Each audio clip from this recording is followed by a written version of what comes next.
সকাল এই আমি জলপাইগুলো কেটে শুকিয়ে রেখেছিলাম, ওগুলো এখন ওই তেলের আচার দেবো বলেছিলাম। আর এই কটা লঙ্কা ভেঙে দিতেছি, দিয়ে হলুদ লবণ দিয়ে আর সর্ষের তেল দিয়ে 2-3 দিন রোদে দিলেই খাওয়া যায়। জলপাই তো এমনিতেও খাওয়া যায়, সেটাও জানো, তাই আমি লঙ্কাগুলো ভেঙে ভেঙে দিতেছি।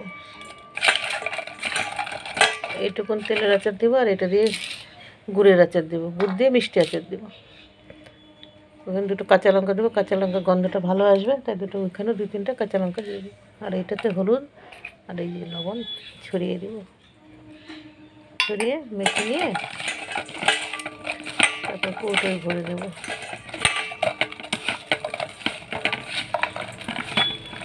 মাখা হয়ে গেছে, এখন কৌটোয় ভরে নেব। এই যে কৌটোয় আমি ভরে নিয়েছি, ছোটো 250 মতো কৌটোটাই ভরে নিয়েছি, কেন তেলের আচার তো ভালো লাগে, কিন্তু কম দেবো। আর এটা দিয়ে 1 কেজি এনেছিলাম জলপাই, এই যে রোদে শুকিয়েছি, কতটুকুন হয়ে গেছে। এখানে বীজগুলো বেশি আছে, এটা মিষ্টি আচারটা দেবো। যেটা বললাম তেলের আচার, এই এখন আমি সর্ষের তেল ঢেলে দেবো। 2-3 দিনে কৌটোটা ভর্তি করে দেবো, অল্প অল্প করে দেবো, তাহলে সবগুলো গায়ে গায়ে তেলটা লেগে যাবে। আর একবারে ভরে দিলে, ভরে একবারে দিই না, দিলে হয় ভালো, কিন্তু দিই না। এরকম করে 2-3 দিন রোদে দিয়ে দেবো।